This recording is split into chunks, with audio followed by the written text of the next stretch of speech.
folks. Kel Kellogg here. This is something I've been talking about for the past week. I've got my studio set up, and this is my new project. It's called This Week in Fishing. This is my weekly fishing report, and I'm going to have an exciting surprise guest call in here in a few minutes. He's going to be the first ever guest on This Week in Fishing. Coming up, we're going to be offering broadcasts like this live. This is virtually live. I'm going to record this and I'm going to put this out first thing in the morning on YouTube and through all my other networks. So we're going to be talking about several exciting bites like this one. We're going to be talking about San Francisco Bay potluck fishing. There's been a lot of action going on down in the Bay Area when the tides have been big. We've been seeing some great action for stripers and halibut when the tides are smaller. So our first guest, when he calls in, he should be on the phone here in a minute. We'll be talking about that bite. Other subjects we're going to cover on this week's show include Golden Gate salmon fishing, high mountain trout fishing. I went on an absolutely phenomenal trout fishing trip with my dog Lucy. You can see her picture up there behind me. And then we're going to round things off with some Valley and Sacramento Delta striper action, which it's good. It's going to get a whole lot better. As you know, we had that big winter. We've still got the big runoff. The fish are moving around quite a bit, but the guys that find them and the guys that stay on the fish, they stay on the movement of the fish, they've been able to score really well. So anyhow, that's kind of what we're going to be talking about. This is obviously one of the most exciting times of the year. Everything's a little late this year with all the snow and all the rain we had, but we've got some very good action developing, and it seems like I'm really hot right now. It seems like we went right from winter conditions and we segued right into, summer or, late spring conditions. I was checking my thermometer today, and it was upwards of 90 degrees. Oh, here is our guest. This is Captain Chris Smith of Pacific Dream Sport Fishing. How are you, Captain Chris? I'm doing very good. Thank you, Cal. Awesome. Well, I kind of talked a little bit about it. We are on the verge of a red hot potluck season in the Bay. There seems to be a lot of fish around. Tell us what you and your son, Captain Jonathan, on the Happy Hooker have been seeing out there on the Bay. It's absolutely amazing the amount of fish that we're catching on the troll.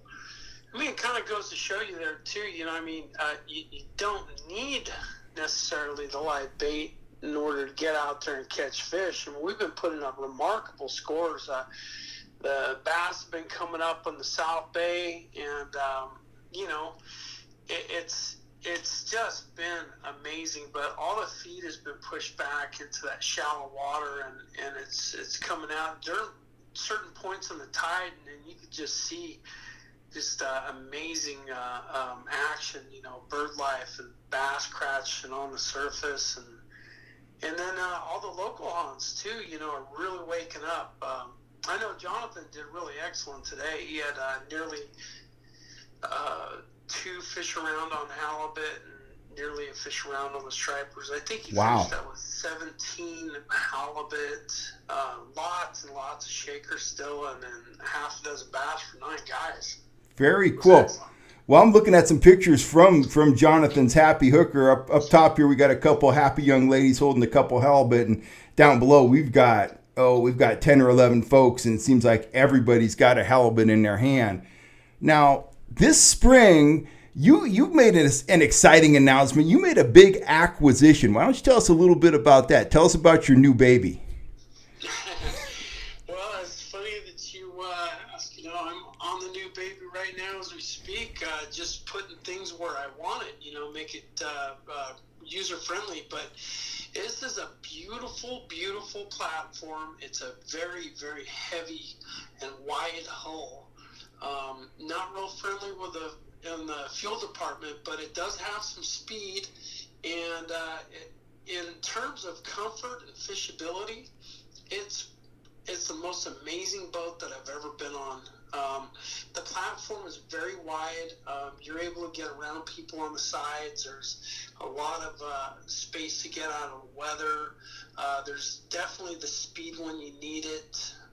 It's a very comfortable fishing machine. We're looking at a picture of it right now. How big is that boat? It looks absolutely huge. It really is, So awesome. We had to put it in the Happy Hooker slip, and it was difficult. They weren't going to let me keep this boat here. I can't have fenders out in order to get the boat in. As a matter of fact, we had a fender out when we first parked the boat, and I couldn't figure out why this thing wouldn't get back in the slip. I was stuck.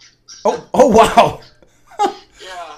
So we got everything squared away, and I got about 3.5, 4 inches on one side, and then it lays up on the other side of the slip. So it fills up the entire slip. Awesome. Well, I can't wait to get out there and fish on the boat. Now, the lower picture on my screen right now is a whole bunch of fish from your maiden voyage. Tell us a little bit about that. It looks like a signature Chris Smith killing spree. Well, here's what we did, Cal. We wanted to make a statement and let everybody know that we were here. And, I like to think that I was the one that got things started because, we went out there and we literally caught, I don't know, it was nearly 60 or nearly 70 fish or something like that on the first day. And I went looking and hey, we had a great crew. Everybody wanted to be on the maiden voyage. And we just went out and made a statement. You did. You got a pile of stripers and a whole bunch of halibut as well. That's fantastic. And I'm going to close with the question everybody's asking me, and I'm sure everybody's asking you, more than asking me, what is the deal with the live bait? We're looking at some live anchovies here. You haven't looked at any in a while, obviously. When are we going to have some bait? What do you think? Oh, man. I wouldn't hold your breath. I know that the guys, have made a few attempts, and it gets kind of frustrating. It's almost like sturgeon fishing in 49-degree water, and there's still a lot of fresh water coming out of the San Joaquin Sacramento system, and it comes right down through San Pablo Bay and right out to San Francisco Bay. So the feed that we are looking at is pumping out through the South Bay. What guys don't know is it's illegal to net anchovies in the South Bay. Oh. If that were the case, they would have live bait in the city. Gotcha. Right now. Gotcha. So, yeah. Well, that makes sense. Well, hey, Chris, I want to thank you for your time. I've got all your contact information up here on the screen. I hope the folks are going to get out there and fish on either the Happy Hooker or the Pacific Dream or both. I know I'll be fishing on both of them. And hey, you were the first guest on This Week in Fishing, so thanks for your time, and we'll be talking to you again real soon. All right, Cal, sounds great. Awesome, Look man. us up. Thank you, Chris. Catch you later. All right, well, there you have it, folks. There are a ton of fish in the bay, and I learned something new. I didn't realize that it's illegal to capture anchovies down in the South Bay, so that explains that. That's one of the things I was wondering. If there's so much bait in the live, down in the South Bay, why don't we have live bait at the bait receivers? So there you go. I've seen those guys out there capturing bait before in the Central Bay and out there around Angel Island. And if you've never seen that, it's quite an operation. They've got these real fine mesh nets, and I actually had the pleasure, I can't remember, I think I might have been on the Keldon, where we actually went over there and we got some extra bait right from the guys as they were capturing it, which was really pretty dang cool. Can't get much fresher bait than that. But anyway, we all got our fingers crossed that we're going to have some live bait soon. The trolling works well, there's no doubt about it, but it's because of the tackle you use and some of the constraints of trolling. You can't work all the areas of the bay, but when you've got the live bait to drift with, you can work every nook and cranny and little shelf and drop off and different kinds of bottoms, and the guys will get really dialed in. But it's early yet. May is a traditional time for live bait fishing in the bay, so hopefully we'll have live bait soon, and we are on the verge of a really epic year. There's plenty of fish around. And that brings us to our next hot bite, which is right outside the Golden Gate, and nothing creates as much excitement as this, and I'm talking about Golden Gate King Salmon. Look at these beautiful fish right here. These photos were taken aboard the new Easy Rider with Captain Joe and Joey Gallia. There's quite a few boats running for salmon, but I can tell you, Joey especially, he is the cream of the crop when it comes to getting out there and getting after salmon. I've had so many top-notch trips with Joey on the new Easy Rider. The boat's fast, the boat's beautiful, the crew, they know how to put salmon in the box. They fish for everything. They fish for lingcod, and they fish for halibut, and they fish for all that stuff, but their true love is chasing king salmon. Look at those fish. Look at that upper picture, man. Limits all around there. These two fellas down below there, they got a couple limits too. It's been, going from a fish per rod to limits to early limits, depending on what they find. And that bite really hasn't formed yet. We may get some windy days. Fish may move around a little bit. Everything's been on straight bait, teamed with the small plastic inline flashers, predominantly in green colors. You can see those two fellas down below there. You can see the plastic inline flashers on their lines. Now, once we get some krill in the system, if that happens, you're going to see the red flashers become really effective. But hey, right now, green flasher, a rigged anchovy, or just a rigged anchovy by itself, and that's all you need. So, couple words about salmon fishing on a charter boat. And I'll give you a couple of my top tips.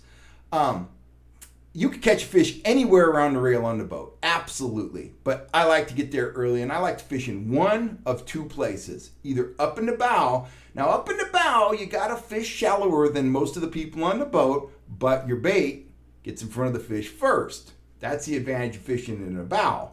Now, my all-time favorite place to fish is either on the back rail or in the back corners. And that gives me a lot of options back there. I can put on a 4-pound weight, and I can go down as deep as I want to go because there's no other baits behind me. Or if I want to fish shallow, rather than using, the big giant 4-pound cannonball, and I do this a lot, I'll put on a big sling blade. I'll put on either a hoochie or a rigged anchovy, or a hoochie tipped with an anchovy fillet on that, and I'll only put on a 1-pound weight, see? And I'll scope that out about 200 feet. So my bait, it's got that big flasher working on it, but it's way out there by itself. And at the speeds they troll out of a charter boat, I'm probably down 12 or 15 feet with that 1-pound weight. So I'm kind of out there by myself. I'm kind of working some water that's not being worked by other folks. The boat's constantly turning and maneuvering, so I catch a lot of fish doing that. So anyhow, if you want to get a limit of salmon, jump on the new Easy Rider. Tell them Kel Kellogg sent you. Tell them I told you to come on down. And heck, you might even be there when I'm on the boat. I've been kicking myself all winter. I didn't get out for ocean salmon last year, and I should have. So that's high on my list of things to do this year. I want to get out there, and I want to get after some kings. And there is no port. They're getting fish down in Monterey. They're getting fish in Bodega. But I'll tell you what, if you live in the Sacramento Valley or anywhere in that region, there is nowhere as user-friendly as the Berkeley Marina or the Emeryville Marina. You come down Highway 80, jump off, and you are on the boat quick and fast.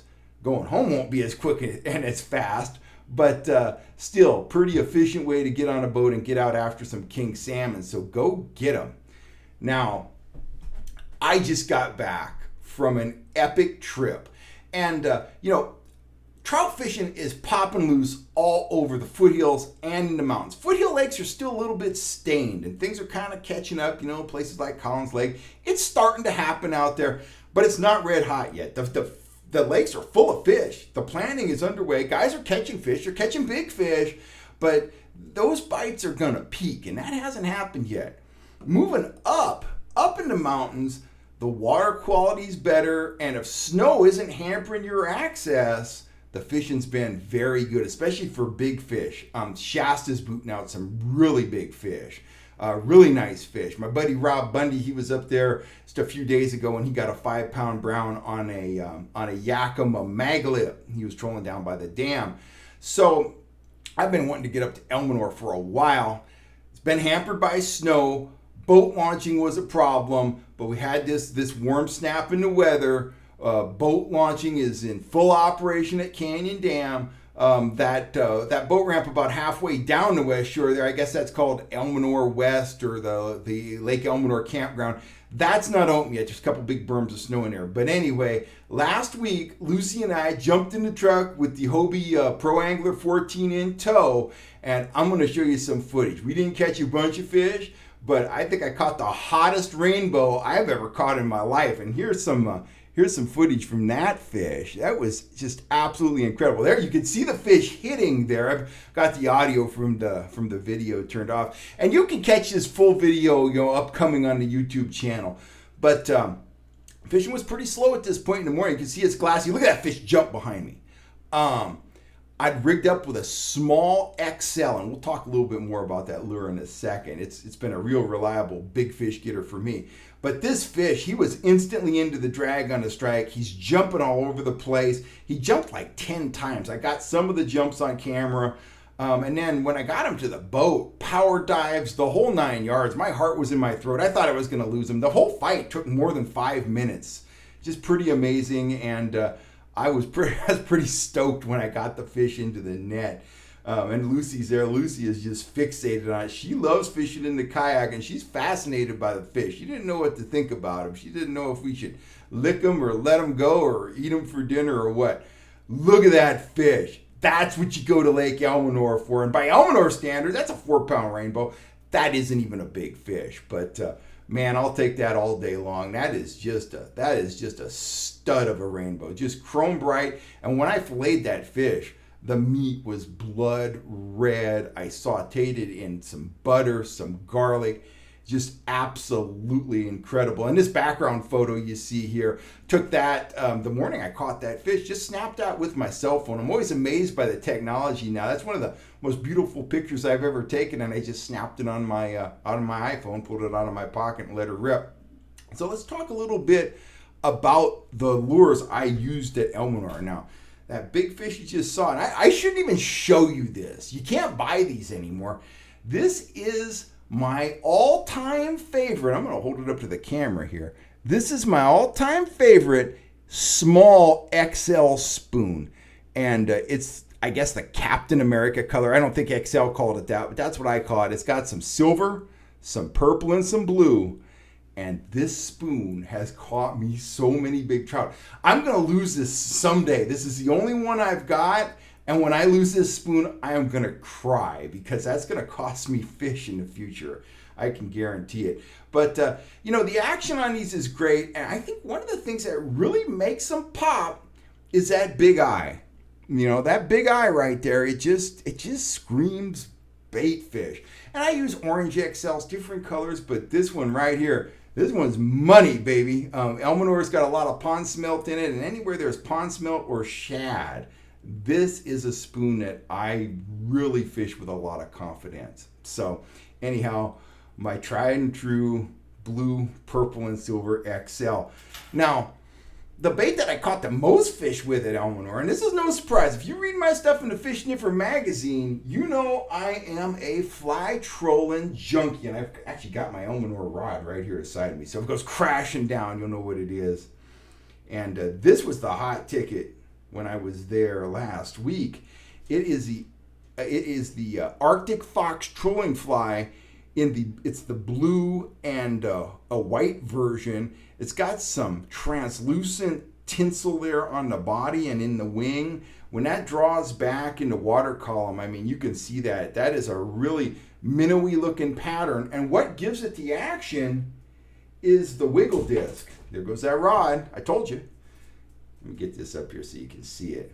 So you've got the fly. Fly's got a big, awesome silhouette. It looks like something that's good to eat. It looks like a big minnow. I put on the wiggle disc on my leader. That's 8-pound fluorocarbon.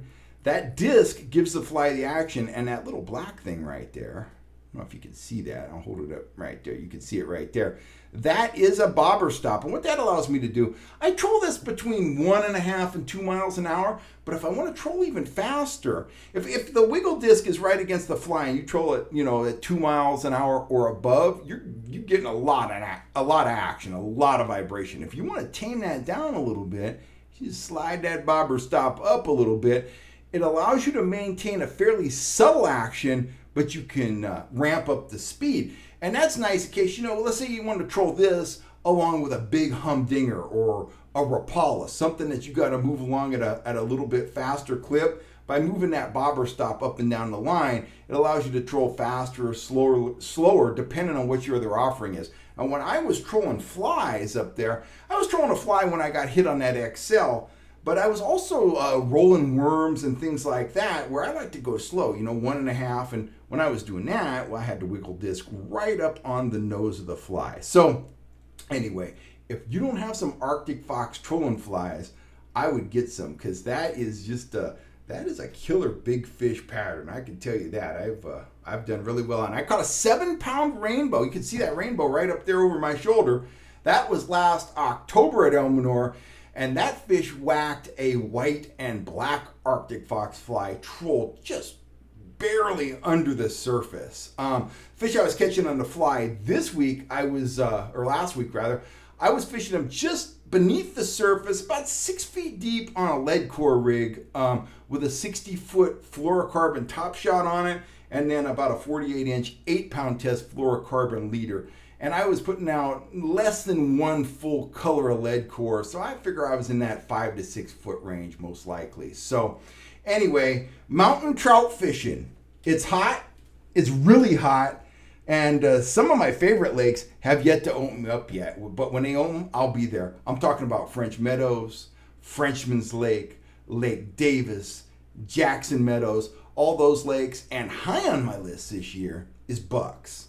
I'm going to be at Bucks, and I'm going to get after those giant Mackinaw from my kayak. I've got the lures picked out. I'm ready to rock and roll. All I need to be able to do is get to the lake. So that's 3 bites. Let's get to the final hot bite, and this should be no surprise to anybody who's done any amount of fishing in Northern California in the springtime. I'm talking about Delta and Valley striper fishing. I just got off the phone with Mark Fong. He went out with Jeff Suhu of Suhu Sport Fishing. They hit the Delta today. He had a few other anglers on the boat, and they broke out the jigging spoons, and they put a whooping on the stripers. Mark was pretty excited, but he's not a guy that exaggerates, and he told me he thought between the 6 of them, they caught 200 bass today. And he said probably half of them were keepers, a couple of them were really big. He said it kind of went in waves, but he said the first flurry of bites that they got into went on for over an hour. As quick as you could drop the spoon, work the spoon, fish on. And it's getting to be like that in the Delta. The spooners are getting them. The pluggers are getting them. The guys drifting live bait are getting them. Of course, the guys out there pulling the Yozuris with the worm tails on them, they're getting them too. Everything's a little late this year. We should be at the peak of the run right now, but we're not at the peak. But we'll be there soon. So if you like catching stripers, the West Delta is a great place to go. Either the San Joaquin or the Sacramento side is starting to pop right now. So the upper photo you see there, those fellas were out in the West Delta. Now that lower photo there, those guys were up on the Feather River. And the river, striper fishing in the valley is starting to get more consistent. Big flows are still going on. Those fish are pushing here, there, and everywhere. I'm trying to put together a trip with Kevin Brock this weekend, and we're going to get some fish, but I called Kevin today. I says, Kevin, where are we going to get after these stripers at? And he's like, got no idea. The fish are moving every day. We might be in the Feather. We might be launching out of Meridian if the boat ramp is clear. We might be up in Calusa. He's all, honestly, I have no idea, and I'm probably not going to know until the day before our trip. But anyway, wherever we go, we're going to be doing a little bit of trolling. We're going to be doing a little bit of minnow drifting. I'm going to be filming it. I'm going to be messing with Kevin. I'm going to be heckling him all day long, and we're going to get some cool footage, and I know we're going to catch some fish because, hey, when you fish with Kevin Brock, you catch fish. He could catch fish here in my office probably. So anyway, really looking forward to that. But right now, in terms of Valley Rivers, probably the most consistent fishing is taking place in the Feathers, simply because the flows are a little more controlled over there. The water quality is a little bit better, but there are a lot of stripers to go around. And I wanted to post a picture of a fish that was caught and released. I could not find it today when I put the show together. However, it was caught at Sandy Beach. From what I heard, it was caught on a sardine fillet. Swim bait guys, eat your hearts out. And it looked to be well over 60 pounds. Those fish are out there. They don't show up very often, and they're apt to come at any time. I had a buddy many years ago catch a 65-pounder on a little bitty rattle trap. He was plugging for black bass, and he caught a 65-pound striper. So go figure. He let that fish go too.